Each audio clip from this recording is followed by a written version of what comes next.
Welcome to In the Zone, the Washington, D.C. sports show that's bringing you all the latest in local sports news. We're live here in Arlington, Virginia at the Crystal City Sports Pub, one of the best places to come and watch all your favorite sporting events. I'm your host, James Flamez, sitting here with my co-host, Jason, unbiased sports analyst, extraordinary Miami Dolphin, I don't know why fan, Herbek. Just not a blind homer, that's all. Yeah, we'll see how the day goes. Today we're going to be recapping the summer's hot topics, talking some NFL, and maybe when we get a chance, we may even talk a little bit of fantasy football. But let's go right into the hot topic here in town, the Washington Redskins. Yep. So I start out by saying, since you're unbiased here, Yes. Jason, will they win the Super Bowl? Yes or no? No chance. They're not even making the playoffs. Not even a smidge of chance. Nope, not making the playoffs this year. Yeah, we'll see about that. Front office changes. Yep. They've made GM and coaching changes. Yeah, I like that.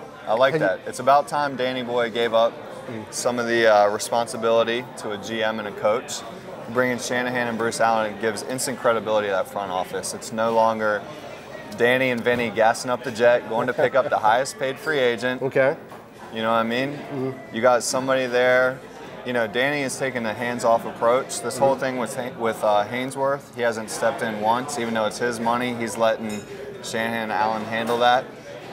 I mean, you look back in the day, even like Lavernius Coles when he was here, when he left and went back to the Jets, he said everybody should come play for the Redskins at least once so they can go get paid. Say that. Those days are over, which is good. Mm-hmm. I mean, similar, speaking as a Dolphins fan, the Dolphins were completely unstable until they brought in Parcells, you know? It's true. Because before then it was just, hey, let's just throw around money, you know, nobody really cares, whatever. You bring in a top guy in the front office who people need to know that they need to answer to, right. They're going to cut out all that funny business. Yeah, and I think to that point, the authority, I think, is a big part of the key. Yeah. They're marching in one direction now. Yeah. I mean, Shanahan has overhauled the quarterback, created competition with the players. He even painted the weight room, I heard. So he changes the complete culture, atmosphere, everything that's going on over there. And I think you're really going to see, like you said with the Miami Dolphins, Bill Parcells, once you see there's one voice, everybody in the same direction, I think the Bruce Allen move is going to have he and Shanahan will be working together. Yeah. But I think the fact that Shanahan has full authority of that team and support of the ownership, now something Jim Zorn didn't have, it's going to translate into victory. Yeah, I mean, with Zorn, the players just had no respect for the coaching staff, you know, whereas Shanahan, he's a proven winner. He's got 2 Super Bowls under his belt. They're going to listen to what he says. Yeah. You know, the only guy that's not doing it is your boy Haynesworth. And the reason is because he was a holdover from the last regime. Yeah. Shanahan didn't bring that dude in. Right, which is where we're going next. Haynesworth. Yep. What do you make of Albert Haynesworth? Well, speaking of authority. Yeah. You know, he took that $21 million bonus. And, you know, they said, you know, if you take this money, we expect you to play. If you don't want to play here, just walk away from it. He took the money, so therefore he should play. But the problem is, you know, they have this thing with the conditioning test. He's not practicing. The problem is he's too good to sit him. You can't sit him on your defense when he's your probably best defensive player on the team, you know? Right. And let me read you a quote of what Albert Haynesworth said. This is after the second preseason game, a whole week of him not practicing. Practiced, I think, one day this week. Yeah. And he had to sit out with some headaches and the whole nine.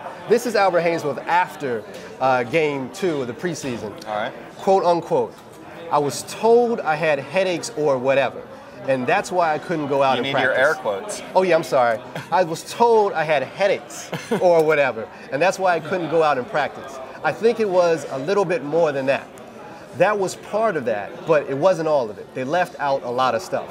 When asked why the coaching staff would do that, Haynesworth says, I don't know, but I guess it's to what makes themselves look good, make me look bad for not going to their off-season conditioning program. And if that wasn't bad enough, he adds, and next year, I'm not coming either. I'll be with my trainer again, and I'll get back in the same shape I'm in, feel good about myself. Yeah. And I think that's all you need to know. This last line by saying, I'll get back in the same shape I'm in and I can feel good about myself. It's all about him. Yeah, he doesn't care about the team. It's all about him. They need to trade him. Unfortunately, there's no trading partners right now. I think what you're going to see is if they're unable to get rid of him this year, he'll definitely be gone before next season. I think even if they have to just straight up cut him before next year, they're not going to put up with this next year. Yeah. I think what they're hoping for right now is they're waiting for an injury to happen in somebody else's camp on the defensive line, similar to when the Redskins brought in Jason Taylor a few years ago.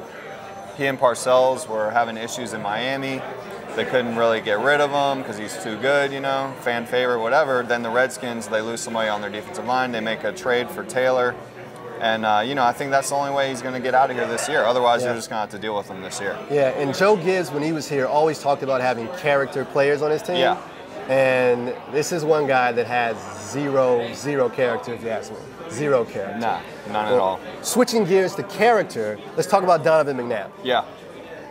What impact do you think he's going to have? Obviously, I feel like he's an upgrade from Jason Campbell. Definitely. But how do you think it's going to translate on the field? I think McNab will. He's obviously an improvement over Campbell. I like Campbell, but I like you know, him too. it's just the thing I worry about with McNab. He's a year older. He's already injured with his ankle. He's not going to play in this preseason game, and the offensive line is unproven. You got old running backs back there. Now Portis is an excellent pass blocker, but you know, Larry Johnson. I mean, that dude, he was washed up probably 3 years ago. Yeah.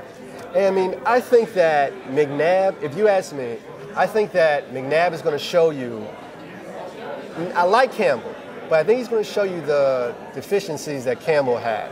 I think McNab gets the ball out quicker because he can read the defenses better.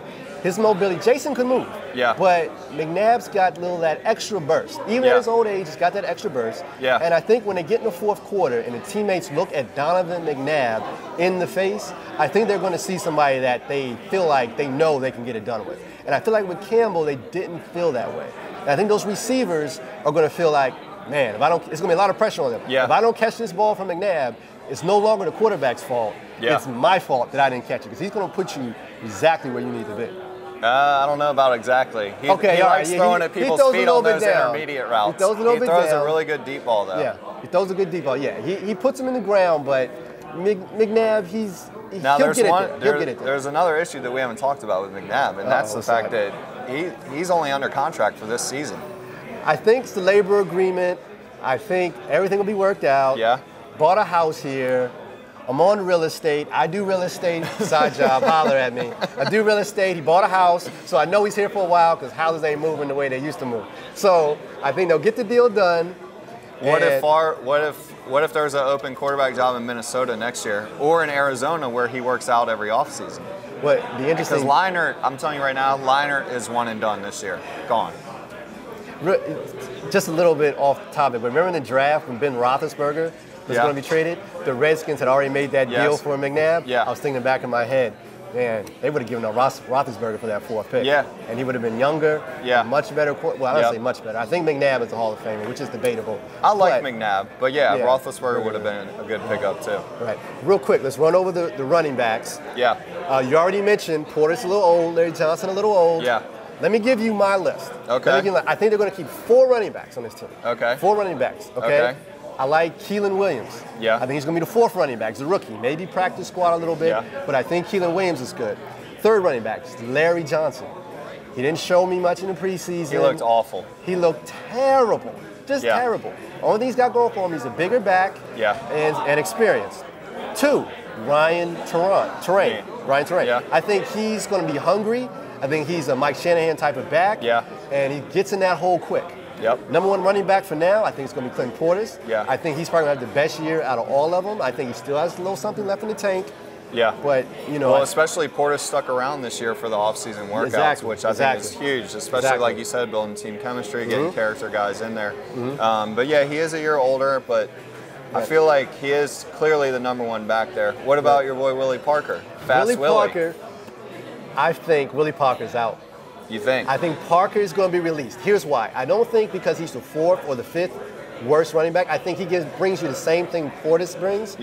And I think... But I don't think he pass blocks as well as Portis. He doesn't pass block. And I feel like the coaching staff may let him go to find another team that needs... Like the Broncos are low and the whole 9. Real quick, we're running out of time. I'm going to hit you with a rumor. I heard reading I was hurrying. And don't be surprised if this happens. Redskins running back makes a trade to the Buffalo Bills. They will get Marshawn Lynch. I heard that. The Redskins. You heard it here first. I'm telling you, it could happen. Last question. Yep. Who do you think is going to be the breakout player on the Redskins? All right, I got two. I got one on offense, and I'm not saying he's going to be the best receiver, but I think Anthony Armstrong is going to be good. He looks good. Because he's fast, he can run that deep route, and McNab throws the deep ball very well. And on defense, I got LaRon Landry. And the reason I think he's going to do well this year is because they moved him back to strong safety, which is his natural position. He got exposed big time last year in pass coverage. This year, he's already hitting people. He already has a forced fumble in the preseason game. So I'm looking for big things out of him this year. Devin Thomas. All right. Big season. Devin Thomas is going to have a big year. And the other person to have a big year, I think Trent Williams is going to be a beast. Yeah. Joey Galloway. Oh. Joey Galloway. The old man will get it done. Old man Galloway gets it done. Deep threat. Moss in the slot position. Galloway's going to go. Galloway's going to go deep. They're watching Matlock reruns before practice. Joey Galloway will get his man. Will get his man. No? No Galloway? I mean, maybe 5 years ago.